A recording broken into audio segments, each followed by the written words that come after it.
اللہ کی بہت بڑی رحمت ہے کہ آپ لوگوں کے ساتھ نرمی سے پیش آتے ہیں۔ اگر آپ سخت دل ہوتے اور تیز زبان ہوتے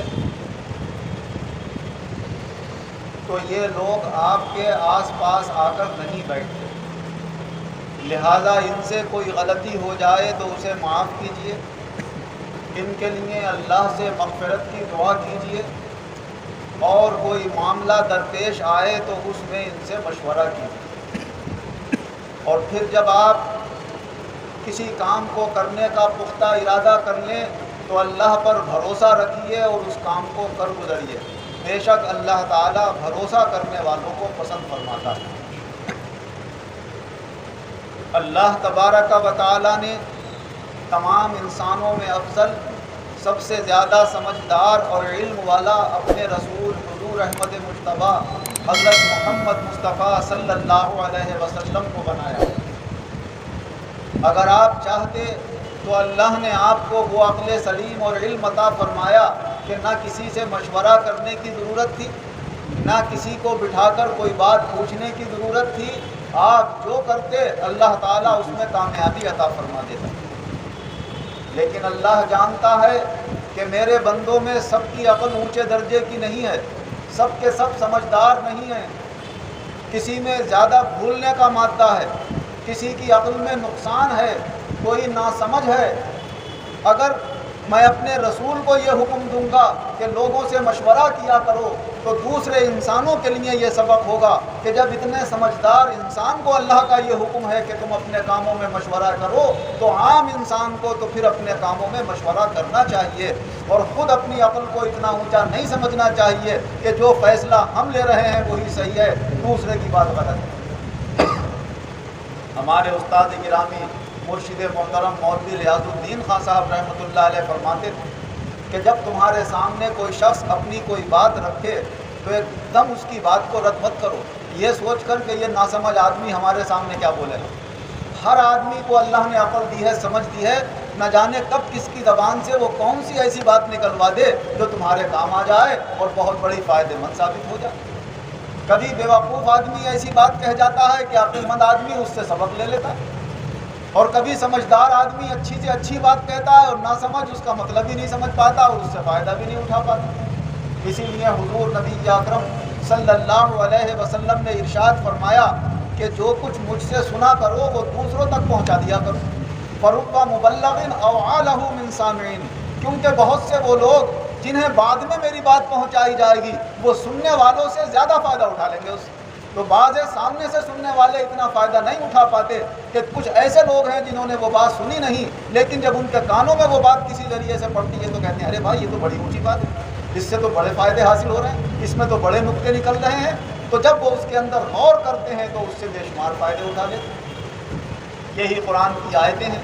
یہی مبارک حدیثیں ہیں، حضور صلی اللہ علیہ وسلم نے صحابہ رضی اللہ عنہم کے سامنے بیان کی، صحابہ نے اپنے بعد والوں کے سامنے بیان کی۔ جب یہ حدیثیں حضرت امام اعظم ابو حنیفہ رحمۃ اللہ علیہ جیسی فقی ہستی کے سامنے آئیں، امام ابو یوسف صاحب کے سامنے آئیں، امام محمد صاحب کے سامنے آئیں، امام مالک صاحب اور امام شافعی صاحب کے سامنے آئیں، تو انہوں نے ان میں سے نقطے نکال کر ایسے ایسے مسائل بیان کر دیے کہ فقہ کا بہت بڑا قانون تمام دنیا کے انسانوں کے لیے ایک مکمل قانون بن کر سامنے آ رہا ہے۔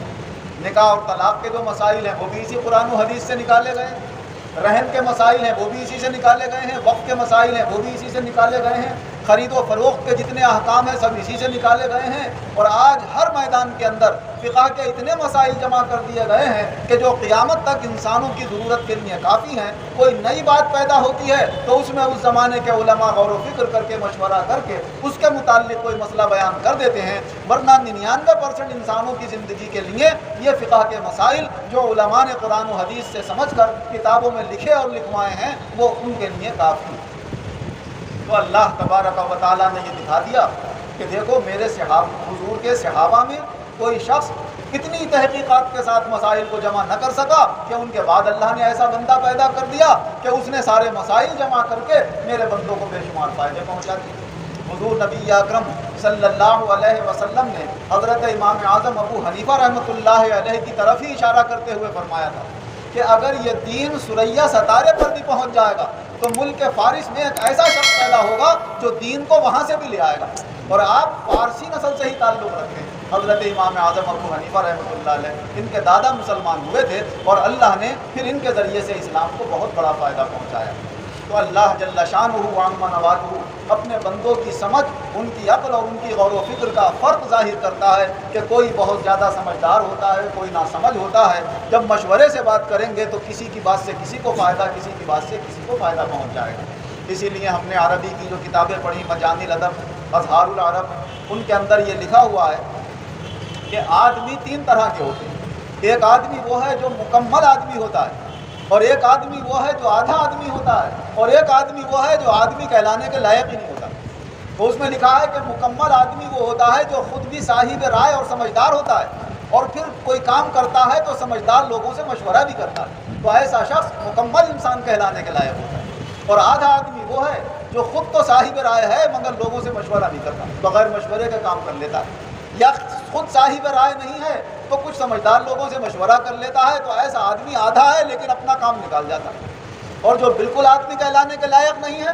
خود بھی نہ سمجھ بیوقوف ہے اور کوئی کام مشورہ کر کے بھی نہیں کرتا، سمجھتا اپنے آپ کو سب سے زیادہ سمجھدار ہے۔ جیسے آپ دیکھتے ہوں گے بہت ساری عورتوں کی عادت ہوتی ہے کہ وہ سب سے زیادہ اپنے آپ کو سمجھدار جانیں گی، جبکہ اللہ نے بتا دیا کہ مرد کے مقابلے میں تمہاری سمجھ اللہ نے آدھی رکھی ہے۔ اگر تمہیں گواہی بھی دینا ہے تو ایک عورت کو اپنے ساتھ ضرور لے، تو یہ دو عورتوں کی گواہی ایک مرد کے برابر مانی جائے گی، تاکہ دونوں کے مشورے سے صحیح گواہی سامنے آ جائے۔ تو اس طریقے سے اللہ تعالیٰ نے ان کی گواہی کو یہ بتا کر بتایا کہ سب طرح کے اللہ نے اس دنیا کے اندر لوگ رکھے ہیں۔ اسی لیے ہماری نمازوں کے اندر اگر ہم سے کہیں غلطی ہو جاتی ہے تو اللہ نے یہ بھی بتایا کہ انسان سے بھول چوک بھی ہوتی ہے، اگر نماز میں بھول چوک ہو جائے تو اپنی غلطی کو ایسے پورا کر دو۔ حضرت ابو ہریرہ رضی اللہ عنہ سے روایت ہے کہ حضور صلی اللہ علیہ وسلم ایک مرتبہ نماز میں کچھ بھول گئے، آپ نے سلام پھیر دیا، تو یا تو 4 کی جگہ 5 رکعتیں پڑھا دی یا 2 ہی رکعت پہ سلام پھیر دیا، مختلف روایتیں ہیں۔ تو پھر صحابہ رضی اللہ عنہ عرض کرنے لگے یا رسول اللہ آپ نماز میں کچھ بھول گئے ہیں؟ تو فرمایا ہاں بھائی ٹھیک کہہ رہے ہو،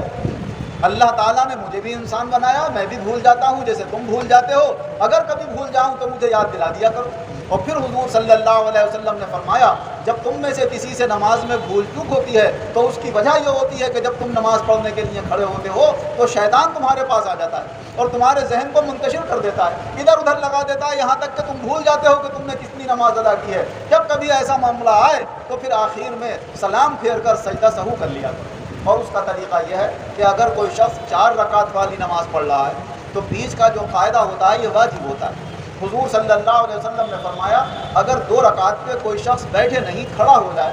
تو اگر سیدھا کھڑا ہونے سے پہلے یاد آ جائے تو اسے بیٹھ جانا چاہیے قاعدے میں، اور اگر پورا سیدھا کھڑا ہو گیا تو دوسری رکعت کے قاعدے میں نہ بیٹھ کر تیسری رکعت کے لیے سیدھا کھڑا ہو گیا تو اب اسے نہیں بیٹھنا چاہیے، یاد بھی آ جائے تو نہیں بیٹھنا چاہیے۔ فرمایا پھر بعد میں تیسری رکعت کے بعد چوتھی رکعت کا جب قاعدہ کرے تو پھر اشہد ان لا الہ الا اللہ تک پڑھ کر ایک طرف سلام پھیر کر 2 سجدے سہو کے کر لے اور پھر اپنی اتحیات مکمل کر کے پھر دونوں طرف سلام پھیر لے، تو یہ جو 2 سجدے کرے گا جو بیچ میں قاعدہ رہ گیا ہے اللہ تعالیٰ اس کے بدلے میں وہ قاعدہ پورا کر دے گا۔ تو دوسری رکعت کے قاعدے میں آدمی کو بیٹھنا نہیں چاہیے، اگر امام بھی بنا ہوا ہے اور غلطی سے کھڑا ہو گیا تو بالکل سیدھا کھڑا ہو گیا تو اب مقتدی کتنا ہی پیچھے سے لقمہ دیتے رہیں، امام کو بھی نہیں بیٹھنا چاہیے، اسی طرح کھڑا رہنا چاہیے، اور مقتدیوں کو بھی سمجھ لینا چاہیے کہ امام صاحب اب بیٹھنے والے نہیں ہیں، کوئی وجہ ہے لہٰذا امام صاحب کا ساتھ دو۔ جب ان کا ساتھ دو گے تو آخر میں وہ سجدہ سہو کر لیں۔ اگر کوئی شخص 4 رکعت والی نماز میں چوتھی رکعت پہ نہیں بیٹھا اور سیدھا کھڑا ہو گیا بجائے بیٹھنے کے آخری قاعدے میں، اب اسے یاد آیا تو اگر سیدھا کھڑا بھی ہو گیا ہے اور یاد آ جائے تو اسے بیٹھ جانا چاہیے، کیونکہ قیام بھی فرض ہے اور آخری قاعدہ بھی فرض ہے، اور بیچ میں کا جو قاعدہ ہے وہ واجب ہے، اور واجب سے فرض کا مرتبہ اونچا ہوتا ہے، اس لیے تیسری رکعت میں کھڑے ہوئے تھے، فرض میں پہنچ گئے تھے تو یوں نہیں بیٹھ رہے تھے قاعدے میں، کیونکہ قاعدہ واجب تھا دوسری رکعت، مگر چوتھی رکعت کا فرض ہے اور قیام بھی فرض، دونوں برابر ہیں اور حق ہے یہاں پر بیٹھنے کا، تو حقدار کو حق دیا جائے گا، لہذا کھڑے ہو کر بھی یاد آ جائے سیدھے تو چوتھی رکعت کے قاعدے میں بیٹھ جانا چاہیے، کھڑے ہو کر یاد نہیں آیا رکوع میں یاد آ جائے تو رکوع میں بھی بیٹھ جانا چاہیے، رکوع سے سیدھے کھڑے ہو گئے اور یاد آ جائے جب بھی بیٹھ جانا چاہیے، اگر اس کے بعد سجدہ کر لیا تو اب سجدے میں پھر بیٹھنے سے کوئی فائدہ نہیں ہوگا، چوتھی رکعت کا قاعدے کا وقت نکل گیا، اور جب فرض کا وقت نکل جاتا ہے تو پھر سجدہ سہو سے بھی نماز نہیں ہوتی ہے، البتہ اتنا کر سکتا ہے کہ اگر اکیلے نماز پڑھ رہا ہے تو اپنی ان ساری نماز کو نفل بنا لے گا، اور اب یہاں سے یہ نیت کر لے کہ میں اپنی اس نماز کو نفل بنا رہا ہوں، اور پھر 5ویں رکعت کے لیے بھی کھڑا ہو جائے، 6ٹھی رکعت میں بیٹھنے کے بعد پھر سجدہ سہو کر لے، سلام پھیر کر اور اپنی نماز مکمل کر لے، تو پھر 6 رکعت نماز نفل ہو جائے گی، تو بیچ کے 2 قاعدے درمیانی قاعدے ہو جائیں گے، اور آخری قاعدہ جو ہے وہ آخری قاعدہ ہو جائے گا، اور بیچ کے قاعدے پھر نفلوں کے اندر وہ واجب کی حیثیت کے ہو جائیں گے، ان کے چھوٹنے سے کوئی فرق نہیں پڑے گا۔ تو یہ طریقے فقہ کی کتابوں کے اندر بھی لکھے ہوئے ہیں، اور حضور نبی اکرم صلی اللہ علیہ وسلم نے حدیثوں کے اندر بھی بیان فرمائے ہیں، اور اس میں یہی بتایا ہے کہ اے انسانوں، تم کبھی بھول بھی سکتے ہو، کبھی غلطی بھی ہو سکتی ہے، اور اپنی غلطیوں کا تدارک اس طریقے سے کرو، اور اپنی عقلوں کو پر اتنا اعتماد مت کرو کہ جو ہم کہہ رہے ہیں وہی ٹھیک ہے، جو ہم سمجھ رہے ہیں وہی ٹھیک ہے، ہر ایک سے مشورہ لینا چاہیے، اس کی بات کے اوپر غور کرنا چاہیے، خاص طور سے جس کو تم اپنا ہمدرد سمجھو اس کی بات پر غور کرو۔ اللہ تعالی ہمیں قرآن و حدیث کی روشنی میں اور سمجھدار لوگوں کے دیے ہوئے مشوروں کی روشنی میں زندگی گزارنے کی توفیق عطا فرمائے۔ آمین وآخر دعوانا ان الحمد للہ رب العالمین والعاقبۃ للمتقین والصلاة والسلام علی خیر خلقہ محمد وآلہ واصحابہ اجمعین۔ اے اللہ ہمارے گناہوں کو معاف کر، آئندہ گناہوں سے بچنے کی توفیق عطا فرما، جو بیمار ہیں انہیں شفا عطا فرما، جو قرض دار ہیں انہیں قرضوں سے نجات عطا فرما، جو بے روزگار ہیں انہیں اچھے روزگار عطا فرما، جو برسر روزگار ہیں ان کے روزگاروں میں خیر و برکت و ترقی عطا فرما، ہمارے ایمانوں میں قوت پیدا فرما، ہمارے خیر کی توفیق عطا فرما، دنیا اور آخرت دونوں جہان میں اچھی